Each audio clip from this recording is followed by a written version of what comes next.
আসসালামু আলাইকুম রহমতুল্লাহ। প্রিয় এসএসসি শিক্ষার্থী, কেমন আছো সবাই? আশা করছি তোমরা ভালোই আছো। আজকে আমি তোমাদের যশোর বোর্ড 2022 সালের রাইট ফর্ম অফ ভার্বস নিয়ে কথা বলবো। মজার বিষয় হচ্ছে তোমাদের কয়েকটি গুরুত্বপূর্ণ রুলসের মাধ্যমে আমরা এই রাইট ফর্ম ভার্বসটি ইনশাআল্লাহ করার চেষ্টা করব। তাহলে দেরি কেন, চলো শুরু করি। Complete the following text with right forms of the verbs given in the box. এই বক্সে যে ভার্বগুলি দেওয়া আছে, এই ভার্বগুলোর সঠিক ফর্ম আমাকে এই বক্সে বসাতে হবে, অর্থাৎ এই ব্ল্যাঙ্কে বসাতে হবে। পরীক্ষা শুধু তোমাদের নাম্বার দিয়ে উত্তরটা লিখতে হবে। A number, B number, C number, এভাবে করে উত্তরগুলো বসাই দিতে হবে নাম্বার দিয়ে। এখানে আমরা দেখতে পাচ্ছি 10টি গ্যাপ রয়েছে। প্রতিটি গ্যাপের জন্য মার্কস আছে 0.5 করে, টোটাল 5 মার্কস। প্রথমে আমরা বক্সের যে শব্দগুলো আছে সেগুলোর অর্থ জেনে নিই। ফর্ম, কাঠামো, গঠন, আকৃতি। কনসিডার, বিবেচনা করা, গণ্য করা ও ঋণী থাকা। টেক, গ্রহণ করা। রেসপেক্ট, সম্মান করা। আন্ডারস্ট্যান্ড, বুঝতে পারা। সাকসিড, সফল হওয়া। অ্যাকুয়ার, অর্জন করা। অ্যাডমিট, প্রবেশপত্র। ফরগেট, ভুলে যাওয়া। আমরা এই 8টাকে ছোট। ওকে, এবার আমরা প্যাসেজটি দেখি।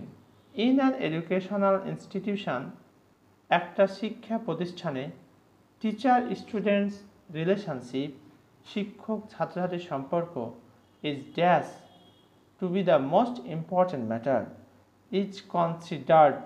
এটা প্যাসিভ ভয়েস করা হয়েছে, যার কারণে এখানে হবে কনসিডার্ড, অর্থাৎ বিবেচনা করা হয়। আমরা ইতি যুক্ত করে দেব।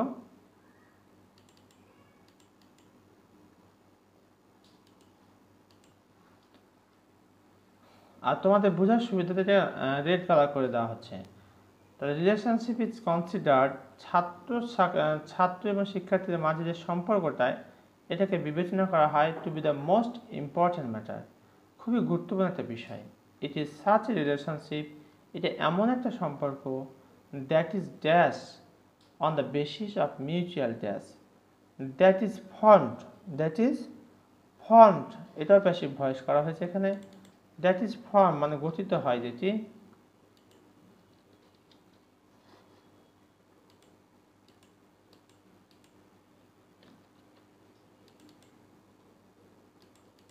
That is form on the basis of mutual dash. প্রিয় শিক্ষার্থী, মিউচুয়াল শব্দটি হচ্ছে অ্যাডজেক্টিভ, এরপর একটা নাউন বসাতে হবে।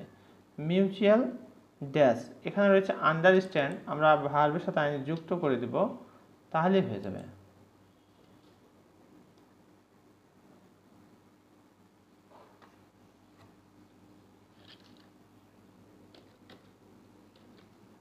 Mutual understanding.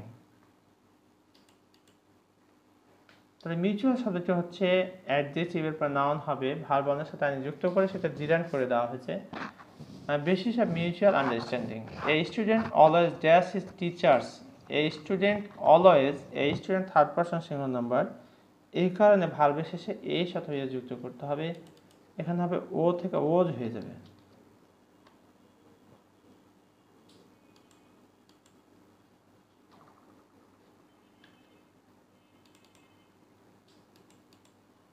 A student always owes, একজন শিক্ষার্থী সর্বদাই ঋণী থাকে, his teachers, তার শিক্ষকদের কাছে, because he cannot but dash help from them in case of dash. He can not but, এখানে আমরা দেখতে পাচ্ছি এই নাম্বার যেটি বসাবো সেটি হচ্ছে take. He can not but take,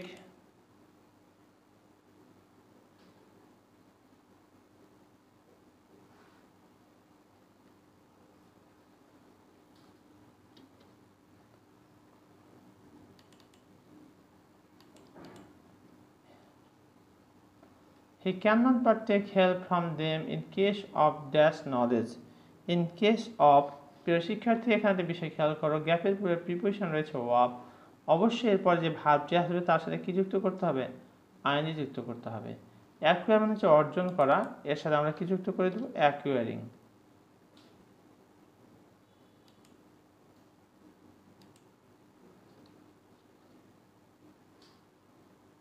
অ্যাকুয়ারিং।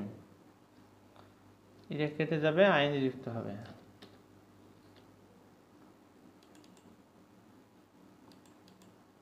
অর্থাৎ এখানে বলতে যাচ্ছে যে এ স্টুডেন্ট অলওয়েজ ওজ, একজন শিক্ষার্থী সর্বদা ঋণী থাকে হিজ টিচার্স, তার শিক্ষকদের কাছে, বিকজ কারণ, he can not but take help, সে সাহায্য না নিয়ে পারে না, ফ্রম দেম তাদের কাছ থেকে, in case of acquiring knowledge, জ্ঞান অর্জনের ক্ষেত্রে।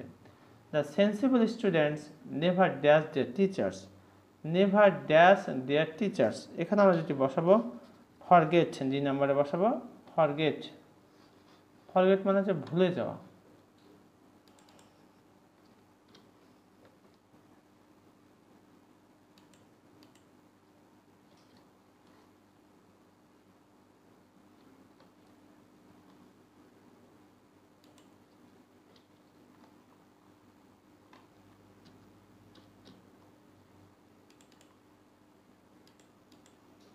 The sensible student never forget, কখনো ভুলে যায় না, দেয়ার টিচার, তাদের শিক্ষকদের, মোরওভার অধিকন্ত, they dash their memorable teachers role which helps them dash in life, they dash their memorable teachers, they admit, এই আমরা বসাবো কি admit,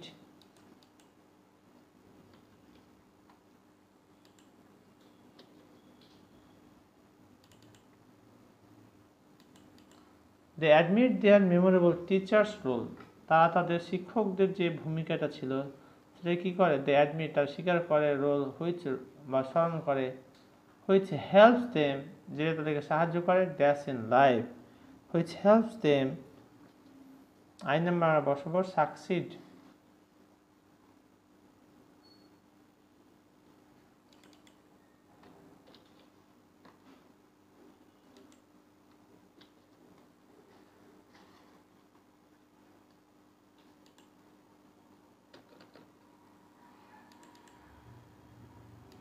succeed in life, so they always dash their teachers, so they always respect,